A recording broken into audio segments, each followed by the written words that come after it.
సేకరించే అవకాశం కల్పించినటువంటి తెలంగాణ బలహీన వర్గాల మేధావులు కావచ్చు, ఉద్యమకారులు కావచ్చు, సంఘాలు కావచ్చు, ఈ కార్యక్రమాన్ని కొనసాగించడానికి స్ఫూర్తి ప్రదాతలైన వాళ్ళందరికీ కూడా హృదయపూర్వకంగా అభినందనలు తెలియజేస్తా ఉన్నా. ఈ కార్యక్రమం ఈరోజు 16వ తారీఖు ఫిబ్రవరి, ఆ రోజు శాసనసభలో బలహీన వర్గాల శాఖ మంత్రిగా ఇప్పుడు చదివిన తీర్మానాన్ని ప్రవేశపెట్టి ప్రతిపక్ష అన్ని మిత్రపక్ష రాజకీయాలందరితో అభిప్రాయం తీసుకొని ఈ కార్యక్రమాన్ని ముందుకు తీసుకుపోతూ ప్లానింగ్ డిపార్ట్మెంట్కు బాధ్యతలు, ఎందుకంటే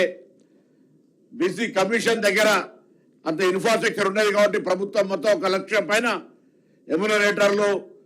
అదేవిధంగా పరిశీలకులు ఉండేటువంటి పరిస్థితులలో తెలంగాణ రాష్ట్ర ప్రభుత్వం ప్రణాళిక డిపార్ట్మెంట్ ద్వారా ఈ యొక్క కార్యక్రమం నిర్వహించింది. కార్యక్రమం నిర్వహణకు గౌరవ ముఖ్యమంత్రి గారు ఎప్పటికప్పటికి, ఉప ముఖ్యమంత్రి గారు, దీనికి సంబంధించినటువంటి బాధ్యతలు నిర్వహించినటువంటి ప్లానింగ్ డిపార్ట్మెంట్ సందీప్ సుల్తానియా గారు, స్టేట్ కోఆర్డినేటర్గా వ్యవహారం చేసినటువంటి అనుదీప్ గారు, ఈ కమిటీ సభ్యులు గౌరవ సభ్యులు దామోదర్ రాజనరసింహ గారు, అదేవిధంగా సీతక్క గారు, శ్రీధర్ బాబు గారు, మల్లు రవి గారు, అందరం కూడా ఇలా ఈ యొక్క కార్యక్రమం ఒక చారిత్రాత్మక కార్యక్రమం. ఇది దేశానికి ఒక దిక్సూచి. ఈ దేశంలో స్వతంత్రం రాకముందు జరిగి ఉన్నటువంటి పరిస్థితి ఆంగ్లేయులకు సంబంధించిన కాలంలో ఇవాళ దేశానికి సంబంధించి మార్గదర్శకత్వంగా మా రాహుల్ గాంధీ గారు చెప్పినట్టుగా దిచ్చిన ఆబాది ఉత్తర ఇచ్చేదారి ఎవరెంతో వారికంతా అవసరమైతే క్యాప్ ఎత్తేసి సంబంధితంగా వాళ్ళందరికీ న్యాయం జరగాలనే ఆలోచన ప్రకారంగా ఇవాళ తెలంగాణ ప్రభుత్వం ఈ కార్యక్రమాన్ని చేపట్టింది. తప్పకుండా ఇది రేపు పొద్దున తెలంగాణ ప్రభుత్వం ఇంతకుముందు చైర్మన్ గారు చెప్పినట్టుగా ఎవరైతే బలహీన వర్గ వాళ్ళు ఎక్కడెక్కడ ఎంతెంత ఏ రకంగా సామాజిక వర్గాలు ఉన్నాయో వారందరికీ ఒక మార్గదర్శకత్వంగా వాళ్ళలో ఉన్నటువంటి సామాజిక, రాజకీయ, ఆర్థిక, విద్యా, ఉపాధి అవకాశాల్లో ప్రభుత్వం తరఫున సరి అయినటువంటి పథకాలు, వ్యవస్థ రూపొందించేటువంటి అవకాశం ఇలా ఒక బుక్, ఒక డాటా ఉంది. అలా ఏదో డిమాండ్ ప్రకారమో లేదా రాజకీయ ప్రేరేపణ కొరకు కాకుండా ఖచ్చితంగా ఆ వర్గాలకు న్యాయం చేయాలనే ఆలోచనతో నివేదిక తీసుకొని కార్యక్రమాలు జరుపుకునేటువంటి అవకాశం దొరికింది. కాబట్టి ఇలా ఈ కార్యక్రమం సహకరించినటువంటి, అంటే ఇంటింటికి వెళ్ళి కొంత ఇబ్బంది అనిపించిన చాలా కొన్ని అంశాలు చెప్పుకుంటే చాలా రకాలైనటువంటి ఉన్నాయి ఇందులో. అయినా అనేక ఒడుకుతుడుకులను అధిగమించి ఇవాళ తెలంగాణ రాష్ట్ర ప్రభుత్వం ఈ యొక్క సమాచార సేకరణ చేసి ఇవాళ పుస్తక రూపం లోపల కమిటీకి అందజేయడం జరిగింది. ఇది మరొకసారి 4 ఫిబ్రవరి 2024,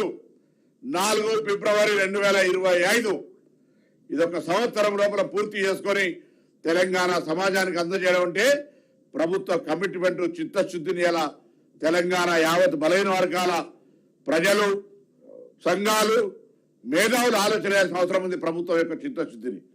తప్పకుండా భవిష్యత్తులో మీ అందరి సహకారం కోరుతా ఉన్నాం. నివేదికకి పరిమితం కాకుండా క్షేత్రస్థాయిలో దానికి సంబంధించినటువంటి ఫలాలు అందించేటువంటి విషయానికి సంబంధించి అందరి సలహాలు, సూచనలు కూడా తీసుకొని ఈ బలహీన వర్గాలకు సంబంధించి చాలా కాలంగా ఉన్నటువంటి యొక్క డిమాండ్ ఇలా దేశంలో మార్గదర్శకత్వంగా తెలంగాణ ప్రభుత్వం తీసుకుంటున్న సందర్భంగా ఇందులో భాగస్వాములైన ప్రతి ఒక్కరికి ఈ కార్యక్రమంలో పాల్పంచుకోవడానికి ఎన్ని నెగటివ్ ఎపిసోడ్స్ వచ్చినా పాజిటివ్ గా సహకరించిన మీడియా కూడా,